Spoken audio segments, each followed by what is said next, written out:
We have a question for you.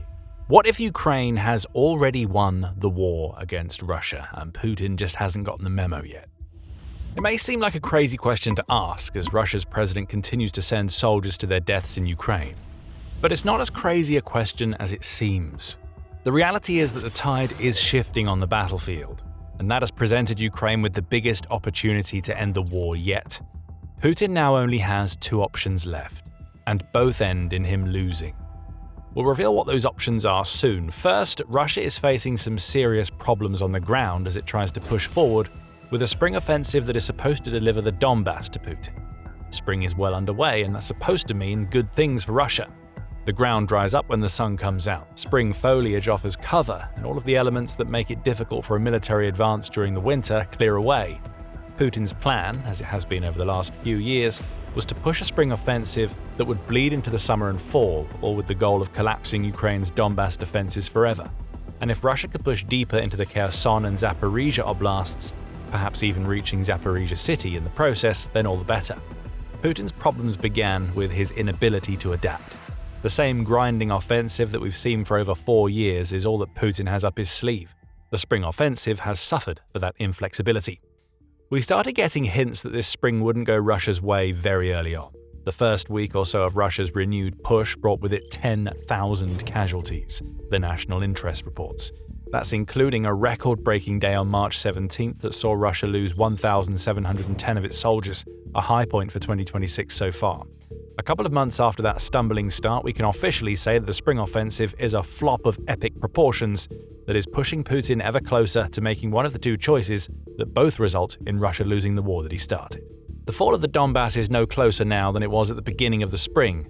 Russia's forces are simply crashing up against the Donetsk fortress belt, assuming they can reach it at all, and they're dying before they can make any notable dents.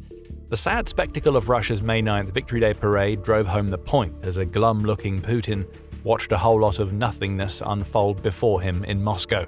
What was supposed to be a display of Russian military power became a sad exercise in proving Putin's weakness, as Russia showcased none of its military hardware due to fear of a Ukrainian strike. A monument to Russia's failure is all that the parade amounted to. And on the ground, we're seeing tangible evidence that the spring isn't going anywhere near how Putin predicted that it would. Russia's rate of advance has been slow, to put it mildly. In the best-case scenario, as reported by open-source intelligence outfit Deep State, Russia has managed to take 672 square kilometers of Ukraine territory so far this spring. That's a long way behind the already paltry 827 square kilometers taken during the same period in 2025. The Kyiv Independent reports. And this is as good as it gets for Russia. Other reports highlight how Russia is losing ground even as it's making gains. A May analysis by the Institute for the Study of War reveals that April saw Russia record its first net territorial loss inside Ukraine for the first time since Ukraine's counter-invasion of Kursk in 2024. Ukraine was 120 square kilometers up by the end of April, which is a situation that Putin never thought he would have to face in what was supposed to be a glorious spring. Ukrainian counterattacks in the south and southeast have hurt Russia badly and are a large reason why Ukraine is making gains when Russia is supposed to be advancing. Those counters upended Putin's plans for the Zaporizhia region. Russia's push towards Slovyansk in Donetsk has been bogged down, and the first of the fortress belt cities that Russia has come close to reaching, Konstantinivka, is doing its job as Putin's patsies are dying in massive numbers for every street that they manage to take. Putin is being forced ever closer to making one of the two choices he never had to make. But behind the slow territorial advances lie two bigger problems that have resulted in that choice looming over the horizon. Ukraine's growing tech advantage and the sheer scale of death that Russia's military is experiencing. We'll start with the death. There's been a lot of it these past few months. The sheer attrition that Russia thought it could bear due to believing that it would be able to overcome Ukraine through sheer numbers is really starting to weigh down on Putin's forces. Ukraine's drone-infested kill zones are doing their jobs, and they have made a massive difference in the 2026 spring offensive. With its FPV drones, Ukraine is able to strike anything that moves within a few kilometers of the front, all at a cost that is about 10% of what is required to rattle off a single artillery shell against a static position. A complete shift in the Ukraine war has resulted, and you'll learn why that really matters if you stick with us. For now, it's the results that really matter. Several outlets, including the Kyiv Independent and Politico, report that drones are now responsible for up to 80% of the casualties occurring on the battlefield. Some estimate the number to be even higher. In a report that highlighted Russia's record casualty rate for March, Al Jazeera said that 96% of the 35,351 Russian casualties that Ukraine claims to have confirmed were recorded by drones, with the rest coming as a result of small arms fire and artillery. Add to that the toll that drones are taking on Russia's military hardware as thousands of tanks, armored vehicles, and air defense systems have been destroyed, and you get a situation that Putin is being forced to accept. Each passing year sees Russia's offensive get weaker and Ukraine's defenses grow stronger. Returning to March's massive casualty rate, this was far from a one-off for Putin's forces. Ukraine repeated the trick in April, as the country's Ministry of Defense claimed 35,203 Russians confirmed dead or wounded for the month. Bear in mind that April has one less day than March, so it's practically guaranteed that Ukraine would have scored the extra 150 or so casualties that it needed to match its March figures if that extra day had been in place. A pattern is emerging, and it's not good for Putin. More Russian soldiers are dying or being wounded each month than ever before, and these casualty figures are being recorded during a spring offensive that is supposed to be delivering massive amounts of territory to Russia. And it somehow gets worse on the death front. As astonishing as Russia's spring casualty rate is, the real problem for Putin is this. Most of the 35,000 plus per month Russia is losing aren't coming back. That's according to Ukraine's President Volodymyr Zelensky, who said on March 10th that Russia's killed to injured ratio is skewed far too deeply in favor of killed. Out of 100% of losses, 62% are killed and 38% are wounded, Zelensky revealed, which is dangerously close to a ratio of 2 to 1 in favor of death over injury. And remember, not all of the injured can come back. If a Russian soldier gets a leg blown off, they're not going to be of much use on the front. So the odds are that over 2/3 of Russia's losses, and perhaps veering close to 3/4, are of soldiers who will never return to the front again. As much as Russia might try to hide all of this, soldiers in Putin's military have a habit of going missing rather than being confirmed as killed, even as Russian independent media reveals the scale of death going on. In a May 9th report, Russia's Medusa and Mediazona combined to discover that 352,000 Russian men between the ages of 18 and 59 have been killed since the Ukraine war began.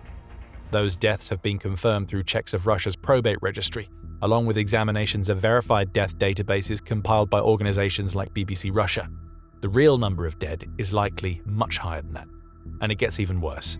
Russian recruitment is on the cusp of failing to match the scale of meat that Putin is tossing away into the Ukraine war meat grinder.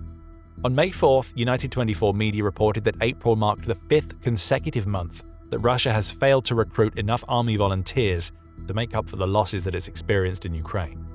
That means 5 straight months of Russia's army gradually shrinking, which is also a hint at one of the 2 terrible choices that Putin will be forced to make.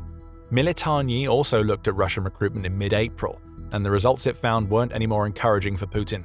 Its figures show that Russia recruited about 800 soldiers per day during the first quarter of 2026, when it was hitting between 1,000 and 1,200 soldiers per day during the same period in 2025. A drop of 20% or more in recruitment is the last thing that Putin needs to see when the spring offensive is already delivering record casualties. And Ukraine is only going to make all of these problems much worse for Russia. How? The second major problem we mentioned earlier is that Ukraine is building on what it's accomplished by lengthening its lead in the tech war against Russia. But before we go deeper into that, this is The Military Show, and there's a lot more where this comes from. If you're getting insight from the channel, make sure to hit subscribe to catch more of our videos. Ukraine has always been the innovator of the 2 nations involved in this war. But since the rise of Mikhailo Fedorov to the position of defense minister, Ukraine has taken a heavier tech-centric approach to the battle against Russia. The use of data and modern managerial thinking that Fedorov espouses is feeding into the complete restructuring of Ukraine's defense ministry and the country's military. The tech whiz is relentless about optimizing everything that he touches, and that's something that Ukraine desperately needs as the country deals with spiraling debts of around $213 billion caused by Putin's invasion. Fedorov's modus operandi is to get as much as he can out of as little as possible, and the transformation he has already brought to Ukraine's military should not be understated. In his previous role as Ukraine's digital transformation minister, Fedorov spearheaded the introduction of the Delta Situational Awareness System that allows Ukraine's soldiers to share videos and information from all across the battlefield. That system is what Ukraine now uses to confirm its casualty figures. Every FPV drone strike against Russia is recorded, uploaded, and counted to give Ukraine an accurate grasp of the damage it's doing on the battlefield. Fedorov is also seen as an important counterweight to what the Kyiv Independent calls the Soviet-minded Commander-in-Chief of the Armed Forces, Oleksandr Syrsky. Together they are working to deliver the best of the old and new to Ukraine's military. The effects are clear for all to see in the tech advantage that Ukraine has developed. On the communications front, Fedorov scored his first big win as defense minister early, when he successfully negotiated with SpaceX to shut down the illicit Starlink terminals that Russia had been using for years in Ukraine. Chaos ensued across the Russian front line, contributing heavily to Ukraine's counterattacks and the massive casualty counts that we're now seeing. Plus, as United 24 media reported on May 10th, the loss of Starlink has had a clear impact on Russia's drone strategy. Putin had an entire Black Sea campaign in place as it prepared to launch a naval drone campaign against Ukraine to counter Ukraine's crippling of the Black Sea fleet. Prototypes had already been produced by mid-2025, and 2026 was meant to be the year that Russia started using its naval drones in large quantities. The Starlink shutdown stopped all of that in its tracks. Ukraine's tech still rules the Black Sea waves.